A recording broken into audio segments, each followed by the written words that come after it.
What's up, guys and gals? Welcome back to the Nerd Castle for the second episode of our weekend review. And so this is number 2. I guess I always like to start out by saying kind of things that have happened over the course of the last week. And I'll start out by saying that I saw The Book of the Dead this week, which is like a little kind of Pixar animation film. Wasn't done by Pixar, was done by somebody. I don't know. I went in with really low expectations, and it turned out to be a pretty good film. I was really surprised at how good it turned out, how well it turned out, I suppose, if I didn't want to make my English teacher cry. However, the musical numbers were a little bit weird. Like, they had like Radiohead in there, and they had a couple things in it where I was like, this does not fit with the theme of the film at all. And so whoever was in charge of that totally dropped the ball. But much beyond that, it was actually a pretty decent film. The animation was solid.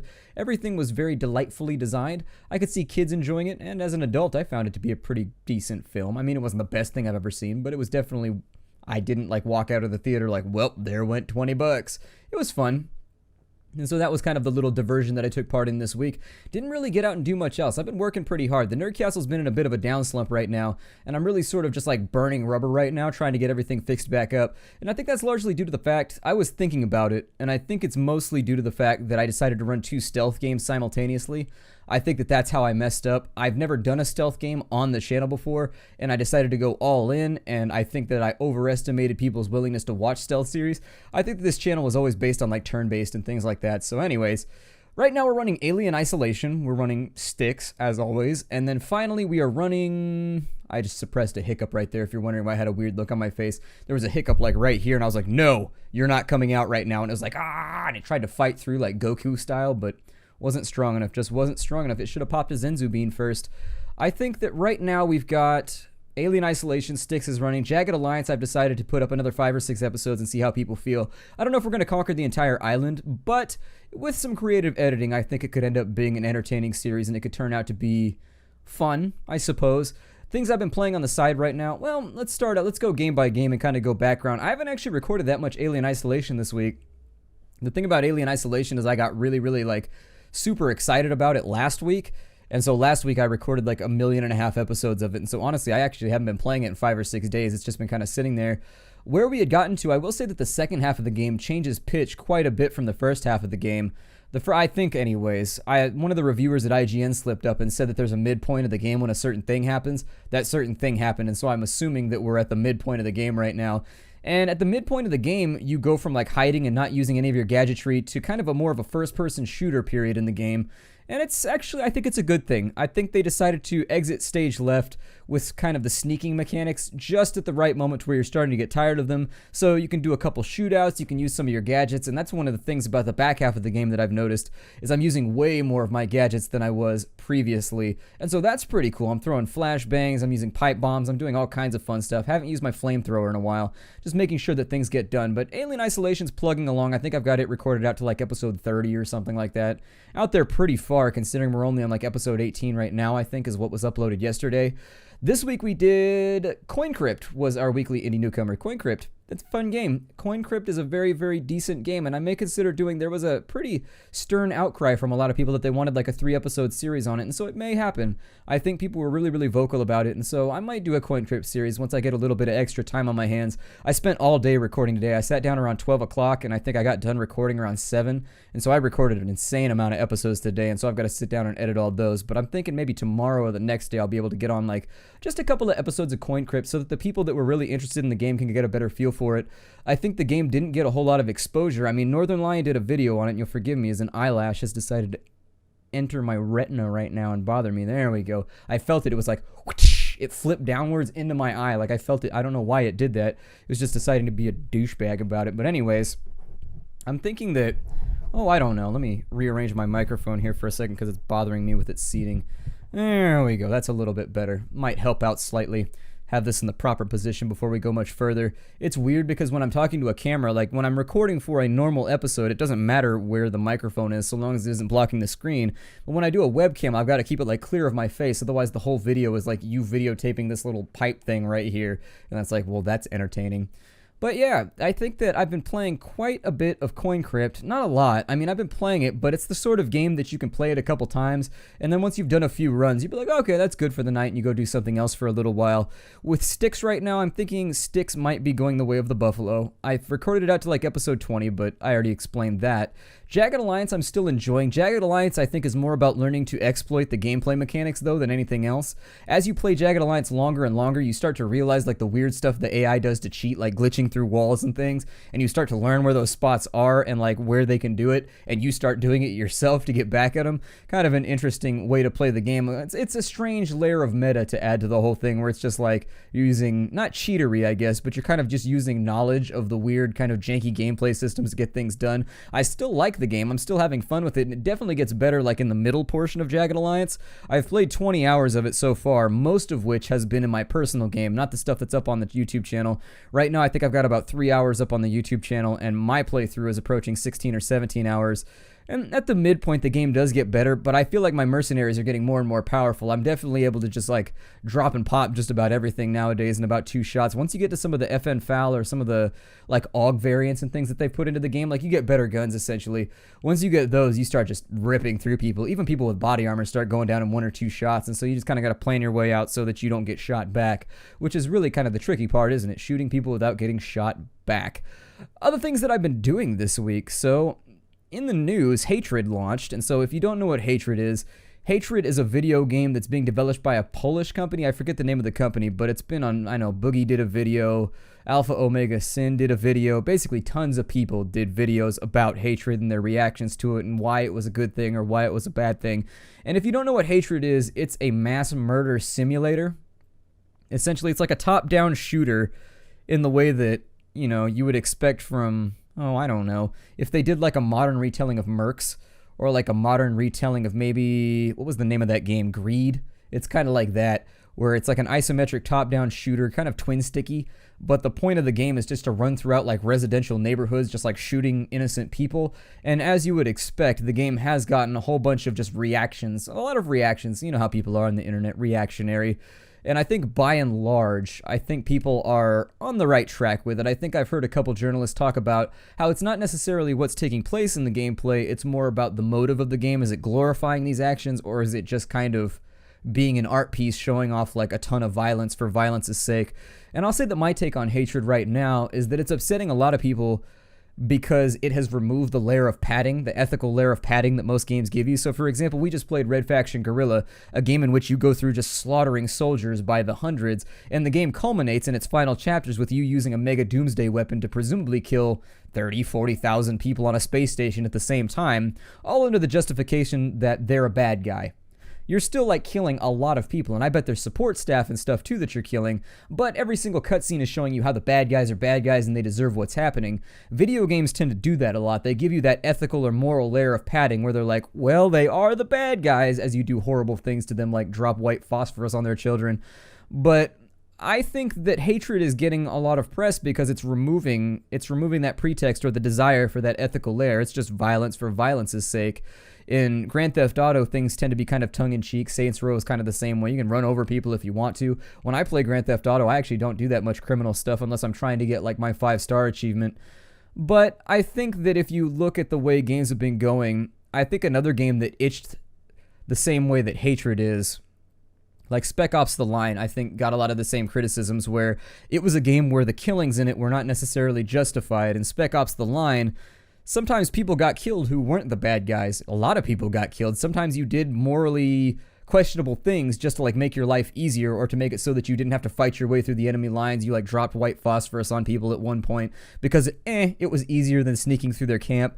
Like just stuff like that. Like you did morally questionable things in the game, and I think that put a lot of people off of Spec Ops The Line too, because I think gamers, at least a lot of us, are sort of addicted to that quest, that pretext that like I'm the good guy and I'm allowed to slaughter the bad guy in any terrible way that I want. It doesn't reflect upon me poorly as a person, and I think that's why Hatred is bothering people, is because it doesn't provide you with a justification for killing people. You're just killing people because you're killing people, and that's just the point of it. I don't think I'll cover it. It's not a game that I'm tremendously interested in. I watched the trailer, and a lot of people said that the trailer put them off their appetite. It really didn't put me off my appetite or anything. It was definitely angsty and a bit much, but at the same time, if that's the game they want to make, I guess. Like, I don't know. It's not a game that I would make. It's not a game that I think needs to be made, but if they want to make it, they're certainly free to make the game. But it's a game that I don't think the game is... If I ever saw a poster that said hatred with like the main character on it, where at the bottom it was like, hell yeah, then I would say that it's glorifying like mass shootings and violence. But I think it's just a game that's sort of, I don't know. I think the game is trying to act as a mirror into people's... nobody likes to see themselves in the mirror, I suppose. And I think the game is trying to be like that, where if you play it, it's trying to show you something about yourself, much in the same way that like Inglourious Bastards did, for example, with Tarantino. He wasn't necessarily trying to rewrite World War II history or anything. He was trying to get you to like feel queasy about the ultra violence taking place. At least that was my perspective on that movie. So I'm thinking it's more of an art project. On the plus side, with things like hatred, they tend to be any game that really relies on controversy in order to get itself up off the ground, that you don't usually turn out to be that good. So on the opposite side, I doubt the game's actually going to turn out to be that entertaining or anything. I mean, I could be wrong. It could turn out to be the most compelling mass murder simulator ever. What do I know about anything? Other things that happened this week, the PS4 and the Xbox One, their fans were divided in half when Destiny released its first expansion only to the PS4.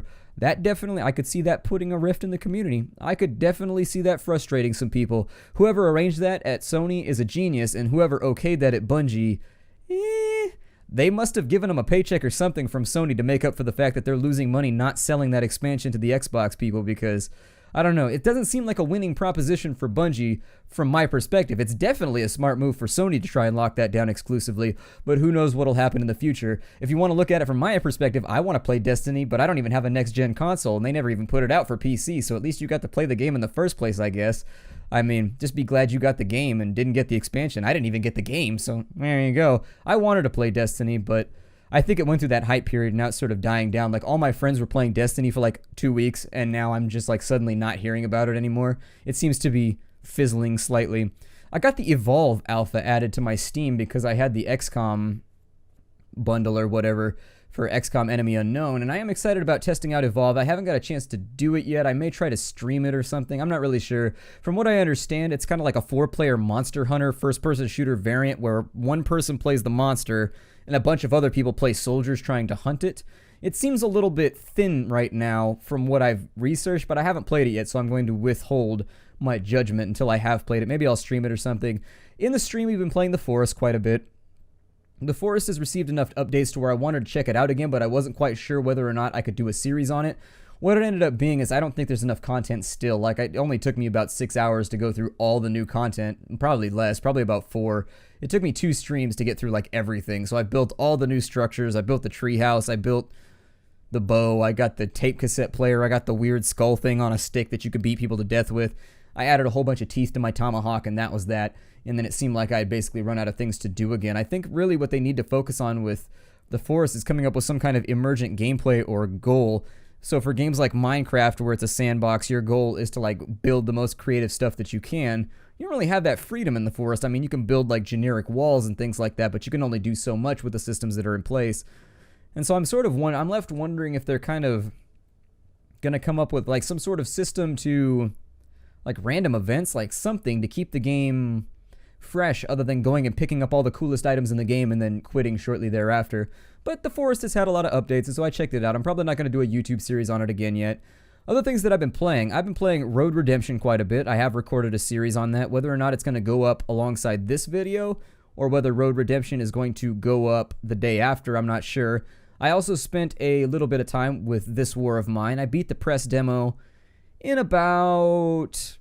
It probably took me, I say, about 3.5 hours to beat the press demo. I was impressed with what I saw. The lack of tutorials was a little bit... I realize it's a press demo, but the combat in that game doesn't explain itself very well.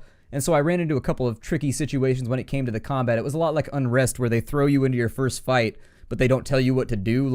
And so you're just like clicking wildly, hoping that you're doing whatever you're supposed to be doing. And unfortunately, it didn't work out so great for me, but I did record the entire experience, so that should be going up at some point this week. So for those of you who have been excited about This War of Mine, look forward to that. It will be coming out either tomorrow or alongside this video, not really sure. I think I got 6 episodes of that, a couple episodes of Road Redemption, So I'm excited about this week. There's going to be a lot of little mini-series coming out, and I think that's what I'm going to focus on for a little bit since we're sort of in the middle of so many stealth games. I think I'm going to start doing little one-off videos where you get like 3 to 5 episodes of just like this short game over here, this short game over here.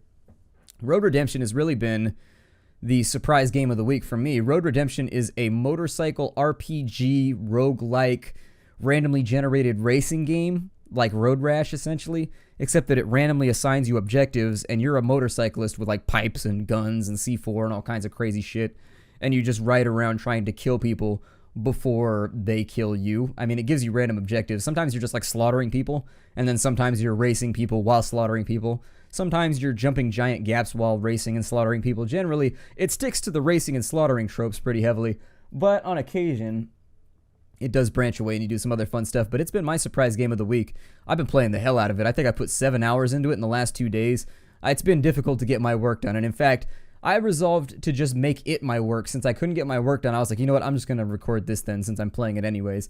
And so there it is. That's just about everything that I've been working on this week. I haven't really been playing too much else now that I think about it. I think that's pretty much a lot of Jagged Alliance, a lot of Road Redemption, and a lot of Forest, I think, this week is pretty much what I've been going with. Timber and Stone, I basically ran out of content, and so unfortunately, until that gets fleshed out a little bit better, I think I've seen everything. I may still do a series, not really sure. It'll probably be like 20, 25 episodes though, so we're going to have to find a slot for it before I do that. Much beyond that point, I did have, let's take a look here at the release list for Steam and see what we might have going on in the future. As of right now, I know this month is looking a little bit slow. I haven't really planned anything else just yet. I know we're going to be doing a series on Dragon. If you're wondering why we didn't do a series on Lords of the Fallen, it's simply because the press copy I didn't get a press copy is what it comes down to. I emailed the developers, it didn't get sent to me because apparently like their production company was handling the distribution. It's confusing. Sometimes the development company handles the distribution, sometimes the production company handles the distribution to the press, and if you contact the wrong one, you just like don't get the game. And so I think I messed that one up, and unfortunately it wasn't inside my budget for the month. I'm in the middle of a move right now. And so I've got like 2 weeks left, and I'm packing things and I'm moving things around, and then I'm doing like a long-term move. So essentially I'm moving 2 or 3 hours away from where I am right now. And my life is just hectic at the moment. So honestly, I'm not going to fight super hard to do any series if it doesn't like fall into my lap right now. I've got so much other real life stuff going on that it's basically, I'm just really trying to keep my head above water at the moment and avoid having like a nervous breakdown. I haven't seen a whole lot of things that have been jumping out at me. I think we're going to be playing Dragon.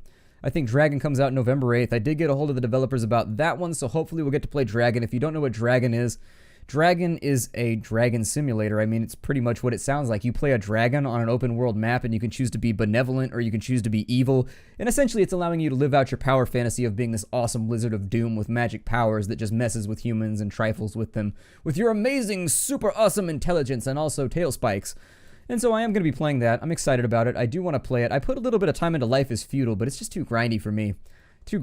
I can't do it. Like, Life is Feudal, learning how to dig is just like an adventure in and of itself, where you just like sit there and you just dig all day, every day, until finally your character gets like a level at digging. There are some other games that I'm really excited about coming up in the next week. Whether or not they're going to happen is going to depend largely on budgetary constraints right now, because I bought Styx, I bought Alien because I didn't get those either, and so unfortunately I've been shelling out for a lot of games lately, and so whenever that happens I'm just like, whoo, feeling the pain, and I got lots of like deposits and things to pay right now because of the moving process, so we may have to slow down and do something else for a little bit. I think we're probably going to be doing Crown Takers, we're probably going to be doing Dragon, we're probably going to be doing, well, that looks to be about it. Space Hulk Ascension is coming out, although I don't know if I'm going to do it. I mean, we pretty much did the entire Space Hulk campaign already. I know they added extra ones in, but at the same time, Far Cry 4 is coming out, and I am on the Ubisoft YouTube friend list or something. I don't know. Ubisoft made me sign like a contract or something. I don't really know. I didn't read it. That was probably brilliant. But anyways, that's how I got Child of Light. That's how I'm hoping that I'm going to get Far Cry 4. I'll probably stream Far Cry 4 if we do Far Cry 4. I don't know. Everything is kind of in a gaseous state right now. Everything is sort of inchoate at the moment. I'm not really sure what I want to go with. I'm having trouble making decisions at the moment when it comes to the channel because I'm like afraid I'm going to, step in shit worse than I already have. So that leaves us with our Q&A section. I'd like to do a little Q&A. That's basically the way things are going at the channel right now. It remains a little bit slow, but that's fine. It's not too bad. I do have a bunch of series coming up pretty soon that I'm hoping will help get people revitalized and reinterested in the new content so that we're not just playing all stealth games all the time. The Q&A section was actually pretty simple, and there was a couple people that had questions for me. And so the first question that I wanted to answer, and you'll forgive me as I bring my list up right here, I am not a professional broadcaster. I'm used to doing this. I used to do radio, and so I'm used to like reading things while I do radio, but being aware of a camera is like a new thing for me. And so unfortunately, I'm going to revert back to old habits, and I'm just going to sit here and pretend like I'm on the radio again for a second. Let's see here. Somebody wanted to know how I felt about the new Middle-earth game. People wanted to know if there was any possibility that I would be playing Lord of the Rings Shadow of Mordor on the channel. To that question, I would answer no. And that's going to be for a couple reasons. The first reason is that I don't like what WB did with the game. If you aren't aware, WB basically bribed people to give good reviews to the game. Essentially, WB went out and they said, if you don't give our game good coverage, if you give our game, basically they made people sign a contract saying that they wouldn't say bad things about the game in order to get a press copy. And so in order to get the game early for your pre-release, you had to give it a good review. You had to say something nice about it. Otherwise, well, you signed a contract saying you would anyways. I mean, I guess you could break the contract and do it anyways after you got the game. I don't know what would have happened. But WB was having people sign contracts saying that they wouldn't say negative things about the game. And so I guess I wasn't on their list of people to contact. I don't know. I emailed them about it. But had I known about the contract, I wouldn't have taken it anyways because I like to be free to just critique a game as I go along. And their contract, from what people like Total Biscuit have said, is it was really just like you can't say anything bad about the game. If there's a bug that comes up, you have to edit it out. And it's just like, okay, I don't really support that sort of obscurantism. And really, the journalism community probably shouldn't go along with that either. There should have been some form of backlash, but I think aside from a few passive-aggressive Twitter posts, I haven't seen anybody up in arms about it. The other thing about Lord of the Rings, I don't know. I've played it on my own. I did play it on my own, and I got mostly to the end of it. I got pretty far, but it was too easy. Like, the game is really, really stupidly easy. Like, seriously, I played it for like an hour, and by the end of the hour, you had accrued enough powers to where you could annihilate anything, even the bosses that were immune to melee, ranged, and stealth. And it was just like, all right, so I'm able to kill bosses that are immune to everything now without, like, batting an eye. The game just was too easy. It needed more difficulty settings. That's the first thing I did. I played for a couple hours, and I was like, wow, this game is a cakewalk. And then I went and I looked for difficulty settings so that I could crank it up to, like, hardcore mode or whatever because it was too easy. I wasn't having fun. It was so easy that I wasn't having fun. And there's no difficulty setting. You're not able to do that. I would have actually enjoyed something like a permadeath mode, to be honest, because, like, or maybe, I don't know, not a permadeath mode, but, like, maybe a mode where you de-level a little bit when you die, because after you accrue certain powers, the game is just a drool fest. Like, it's a fun game. It looks cool. The combat is fluid. It just didn't have enough bite, and it didn't have enough...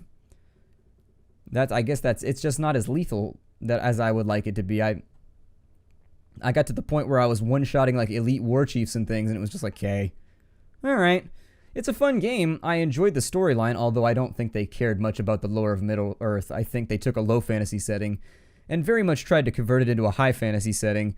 I must have missed the part in Lord of the Rings where there was the guy with, like, laser elvish arrows running around at the speed of light, like, throwing magic swords and blowing up the battlefield with Kamehameha punches and things.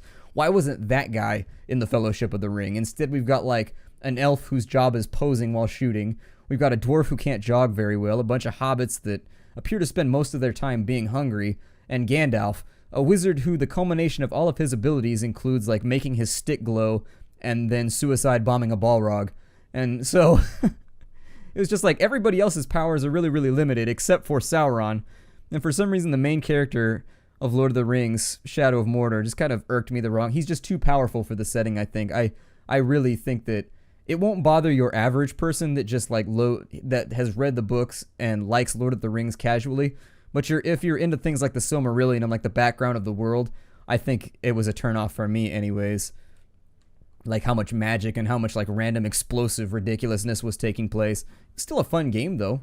I liked some of the systems that they put in place, and I would have liked to have seen some of the systems affect the game board a little bit more. Like, the game map is remarkably static, even though you've got, like, all of these different war chiefs and things running around. They don't actually, like, accomplish anything. Like, they have their own little adventures and they level up, but the outcome of their adventures is always that they level up. Like, they never take back, like, this piece of ground so that you have to assault it again. They never, like, knock down your tower or whatever so that you can't, like, fast travel, you know? Like, I felt like the orcs had personality. They were entertaining. They all look a lot different, which is really cool. Like, every orc you get looks completely different than the previous one. And they've all got little things that define them, too. Like, if you get a guy who's called the Scholar, he'll have, like, a bunch of books and stuff and, like, scrolls all up in a pouch. You know, just, like, little thematic things like that added to it, and I really did like that. But I enjoyed the game, but as a Lord of the Rings fan, I felt like it kind of... It tried to turn Lord of the Rings into a comic book, I guess, is what it's kind of felt like to me. It felt sort of like a Marvel adaptation of Lord of the Rings. Still a fun game, but it probably won't ever be on the Nerdcastle, I guess, is the thing that I'll say. The next question is, how do you feel about DLC? Which is a little bit of a... It's a little bit of a vague question because I think it depends on the context of the DLC. I think that day one DLC is absolutely unacceptable. If I buy your game at midnight on launch day and I get it home at 1 in the morning and I install it and there's already DLC sitting there 1 hour after the game releases, I want to headbutt my desk to death. It makes me upset. I really sincerely dislike day one DLC. I dislike people poaching DLC like that. I don't like how in Dragon Age, the day that you got the game, you could sit down and they were like, ooh, you can get access to the Warden's Temple, which is a dungeon you can't get unless you give us more money. It's got super awesome armor in it that you can't get anywhere else. And I'd be like, wow, that really makes me just dislike your development strategy. I do think DLC is a good thing if it's done properly. I also think there's a difference between quality DLC and shitty DLC. And so quality DLC are things that are like little mini expansions that make the game better. I also don't mind DLC that like gives you new outfits or cosmetics. The things that kind of bug me though, for example, like Dungeon Defenders would be an example of a game that just like your DLC strategy is just to shotgun as much bullshit shovelware as possible into your game in the hopes that people will buy like this one, and this one. Like Dungeon Defenders was a game I liked a lot when it first came out, and then they just started like bulldozing DLC into the front of their shop front. And I was like, yeah, this doesn't make the game feel fresher. It makes me feel overwhelmed because it feels like every 2 days you're adding more DLC that I don't even have time to play through. And so maybe not even the time to play through. It's just like, it's always something new with that game. It's always like some extra little thing that you're paying $1.50 for. It feels very much just like an iPhone game where you're like always paying for bags of gems and things. But I do like DLC for some games. I mean, I really, really enjoy like free DLCs. I don't mind those. That's basically like free updates. But DLC can be done right. I'm having trouble thinking of like examples right now. Well, Borderlands, for example. I didn't hate the DLC in Borderlands. I thought it was pretty decent. Each one added a little like chunk of content. They weren't too expensive. And it felt like you got like an extra little chunk of lore with each one of them. The game had a lot of DLC, but the DLC was well made. And in general, the DLC was entertaining, tongue-in-cheek, and humorous. And so I didn't mind paying for it. But I think that day one DLC needs to die. And then there's a lot of games out there that just sort of release DLC at far too great of a rate when they could just bundle it all together and make like a bigger DLC. But instead they've split it all apart into a million different bits and pieces that you have to pay for individually.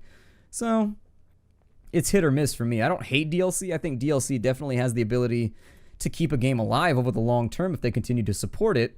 But at the same time, there are definitely some shady business practices when it comes to DLC that I think should be lampooned. And people should be called out for them. And people should be fired for them, for even, pitching them to the development staff. I mean, I think EA is probably one of the more egregious offenders when it comes to these sorts of things. Like, they're always just... I mean, Dragon Age. That's the example that always just sets my teeth on edge. I got it home at 2 in the morning after I bought it at midnight. And it was a long drive to GameStop. Don't judge me. No, there was traffic. Everybody wanted Dragon Age. The highways were blocked. No, I got it. I distinctly remember getting it home, getting past like the first little prologue, and then just being like, oh, what the hell, when I got to my camp the first time. And they were like, hey, you want to pay like $4 and get like this extra dungeon that'll make you better at the game, huh? And I was like, no, I don't. I want that to be in the game in the first place because obviously you had the DLC already created because it's here on day one. So why isn't it just patched into the game? That kind of stuff drives me nuts. I've had the weirdest desire lately to play The Witcher over again. I don't really know where that came from because it doesn't have anything to do with like my Q&A section right here. I think there was another question in here that I really, really wanted to answer. But, well, people had asked when I stream, so I guess I'll put that out there since apparently I haven't done a very good job at promoting it. Monday, Wednesday, Fridays at 5 p.m. Pacific time is when I stream. And so I'm trying to bring one of those days earlier and make it like so that I'm streaming at like 1 in the afternoon. But once again, I work like everybody else during the day. So unfortunately, it's like trying to find time to stream. And also, it's just like Twitch. I don't know. I like Twitch streaming, but at the same time, it's not like my thing. Like I really prefer YouTube. Like I sincerely prefer YouTube over Twitch. That's saying something because YouTube and I just have like a really nasty relationship. I did have my curator set up, so everybody should check that out. I'll put a link down below. I'm trying to promote the curator as much as possible because Steam definitely isn't doing it. And so I'm figuring they begged me to sign up for it. And so when I did, I was like, okay, so are you going to like put this like in front of the group members? Or like, what are you going to do with this? And they were like, oh no, we just wanted you to sign up. I'm like, oh, okay. So I signed up, I guess. All right. And Steam was like, cool. And so I made a curator page. I have been filling it out. I did 10 reviews last night. I've done about 50 reviews now. I think of just random games that are in my library, things that I own. I'm trying to limit my reviews right now to things that I own and not things that I remember having from a long time ago because I don't think that's really fair. I should probably sit down and replay them if I'm going to do like a little promotion review, obviously. But yeah, I think that that's just about it for our Q&A section, just the random things that have been happening this week. By and large, did you hear about the Virgin Mobile's little test spacecraft crashed? It killed off one of the pilots and severely wounded the other one. And so I think Branson is headed back to, is that his name? Richard Branson? I don't know. He's like a billionaire playboy who just like flies around the world doing adventurous stuff for a living, I guess. He went back to their headquarters and they're investigating what happened, and people are speculating that it actually really hurt the chances of commercial space travel. But there's no preliminary reports on anything on like what went wrong with the spacecraft. It just kind of released. Apparently the way that it works is it hitches a ride on another plane, and then at a certain point it detaches and shoots off of that plane, and it flew for like 5 minutes after it detached, and then something went wrong. Obviously, it didn't like burn up coming back, or it didn't crash too badly because one of the pilots survived, but it appears like something went very wrong, and that's not good because I like space travel, and I like to entertain the thought that maybe space travel will exist someday while I'm still alive. If it isn't, then I guess I'll just have to live with it. But I got emails this week. I probably spent 10, 12 hours this week just like responding to people's emails. I got a lot of emails in my backlog, and I've been trying to respond to them. I try to be responsible about that sort of thing, but one of them struck me. And they asked me if I wanted to do like a shout out section. Well, they didn't ask me. That's not true. Basically, it brought up the question as to whether I should be doing a shout out section at the end of my weekend reviews. And so I am. I'm going to do it. I like the idea and I'm going to stick to it. I think I'm happy about it. And so my first shout out is going to be to a son that watches videos with his dad. And so I got this email, and it was a really cool email talking about how, this was a bonding experience for this family. And I'd like to hear more stories like that. So if you want to give a shout out to your loved one, your girlfriend, your boyfriend, your wife, your son, your daughter, any member of your family, people you don't even know, that guy across the street, that hobo that barfed in that trash can by Rayleigh's, whoever you want me to give a shout out to, I'll give you a shout out because I like those stories. That's the thing that I think makes the Nerdcastle unique for me, is that I like the fact that people use my content to come together and be together.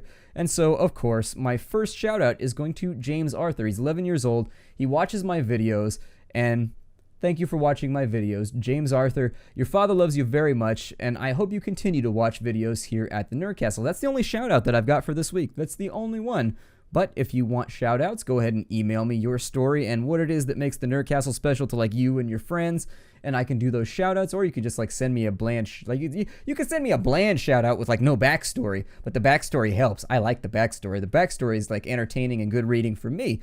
And so I like to hear what people enjoy about sharing my content with other people that they know. And so if you want to do a shout out for somebody you care about, let me know. Shoot me an email, send me a story, send me a line. Let me know what you're thinking about. But much beyond that, I think that's pretty much it for this weekend review. Not a whole lot of things going on over the course of the next week.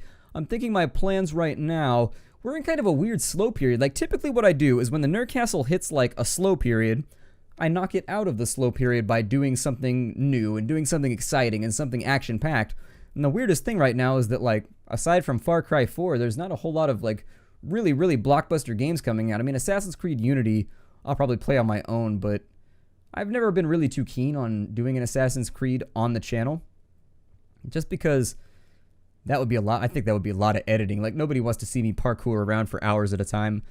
But then again, I do tend to hyper focus on the storyline when I play those games too, so I don't know. I just don't know. Not sure what's going to be coming up over the course of the next week. I think everything's going to be okay, though. I'm trying to re-promote my air of positivity in the area, and I don't know, I tend to get dragged. I'm the kind of person that self-actualizes through my work, I think. And so when my work is kind of iffy at the moment, I'm not really happy with it, I tend to just be a grumpy Gus and sit around with like a little black rain cloud over my head, and unfortunately I'm not productive about it like Winnie the Pooh, and I don't try and use my little black rain cloud to like steal honey or anything. It just kind of sits there, and I'm like, I don't like you, little black rain cloud, and the little black rain cloud's like, I don't like you either, so it's mutual. But I think we'll figure something out. I'm trying to be happy. I'm trying to be positive. I'm like restarting my life right now. I'm moving to a whole new place where like there's new beginnings and fun stuff to do. I'm trying to be excited about it. I'm trying to enjoy this moment in life.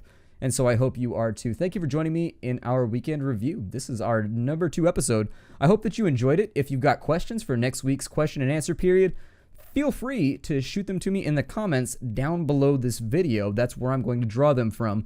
If you want to do a shout out, let me know. Hit me up on Facebook, hit me on YouTube, hit me wherever you want. Hit me nice and hard too, because sometimes I just don't notice. You got to give me a good bruise to make me take notice. And so hit me on any of my social media or any location that you can find me or anywhere you think you can get the story through. I'll do my best to respond, and if your shout out is really, really cool, it will help it get to the top of the pile. So I will see you all later. Thank you for joining me this week at the Nerd Castle. I look forward to things that are coming and the way that things are going to be adapting over the coming days. Take care out, everybody, and hi-do.